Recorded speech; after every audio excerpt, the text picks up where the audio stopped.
There's something about Ryan Gosling that has always stayed with me. He never plays the smartest man, or the strongest, or even the most successful, and yet millions of people watch his characters and quietly think, that could be me. How? How can a nameless driver, an astronaut, I'm not an astronaut. I put the not in astronaut. a jazz musician, even a plastic doll, feel like the exact same person? There's a scene where he's just driving at night. He doesn't talk, he doesn't cry, he doesn't smile, he just drives. How is it possible that such a simple scene can make every single person feel something different? Some felt sadness, others peace, others emptiness. So who was right? For a long time, I thought the answer was in the acting, but the more I rewatched it, the more I felt like the trick was never in Ryan Gosling. It was in us.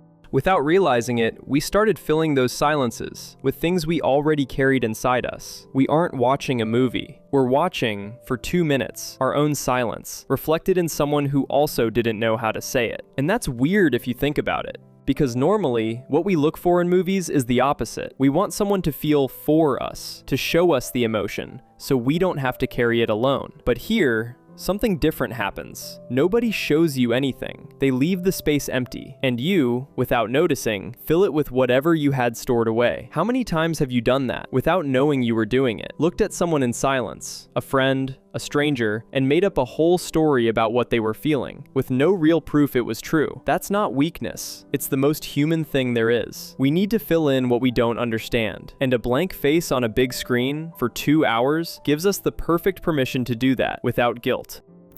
Ryan Gosling never plays complete characters. Maybe that's why we keep coming back to his movies. Not because we want to see Ryan Gosling, but because, finally, someone puts on screen the things we never knew how to explain. The fear of not being enough, the love that arrived too late, the life we imagined but never lived. I want to stop and sit with each of these 3 things, because they're not pretty phrases, they're specific wounds, and each one has its own scene, its own weight, its own reason for hurting so much.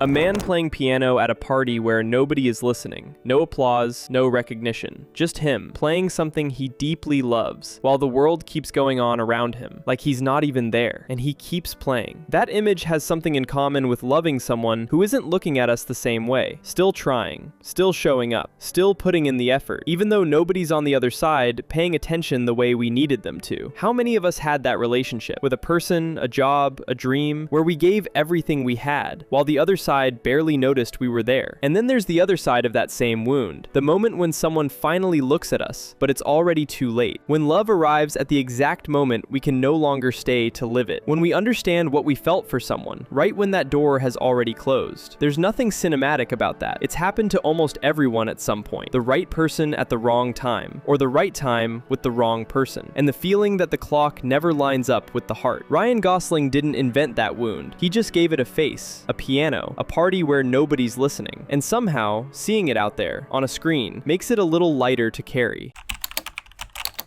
A sequence where someone imagines for a few minutes the life they could have had if they'd chosen differently, a different path, a different decision, at the exact moment when it was still possible to choose. A parallel version of the same person, living what the real version never dared to, couldn't, or simply didn't choose. You don't need to have been in that exact situation for that scene to hit you. It's enough to have had at some point, at 3 a.m., driving alone, in the shower, right before falling asleep, that thought that shows up uninvited. What if I'd taken a different path? What if I'd said yes, that time I said no? What if I'd stayed in that city? What if I'd told them how I felt before it was too late? That question has no answer. It never will. And maybe that's why it hurts so much to see it on screen. Because there, for a couple of minutes, someone else holds it for us. Someone else dares to imagine that other life out loud, in images, with music, while we could only imagine it in silence, feeling a little guilty for even doing that.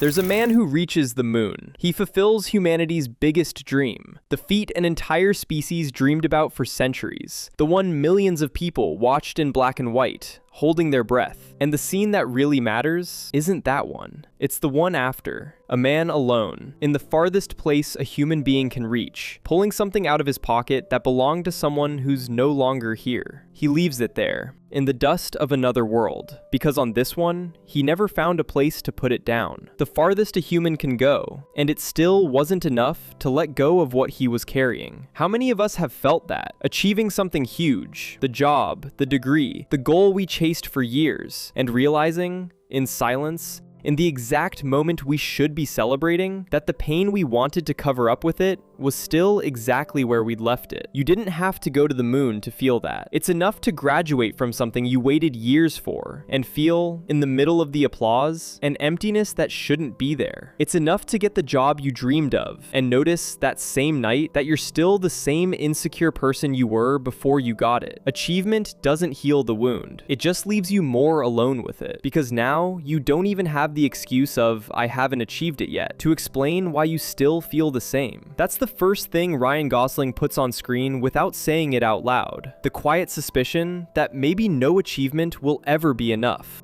3 wounds. The fear of not being enough. The love that arrived too late. The life we never lived. None of the 3 really have anything to do with being a driver, an astronaut, or a pianist. They've always been about you. Ryan Gosling doesn't play the same man. He plays that moment in our lives, when we're still trying to figure out who we are. Not the hero who's already got it all figured out. The one who's still in the middle of it. The one who reached the finish line and found out the finish line wasn't enough. The one who lost something and couldn't quite name what. The one who wonders, every once in a while, right before falling asleep, if he chose right. That doesn't sound like a movie character. It sounds like any regular person on any regular Tuesday, right before turning off the light. And maybe that's why, when the movie ends, we don't feel like we just said goodbye to a character. We feel like we just said goodbye to a part of ourselves. The part that still hasn't figured out who it is. The one still playing piano, even though nobody's listening. The one leaving things in places where nobody will ever find them,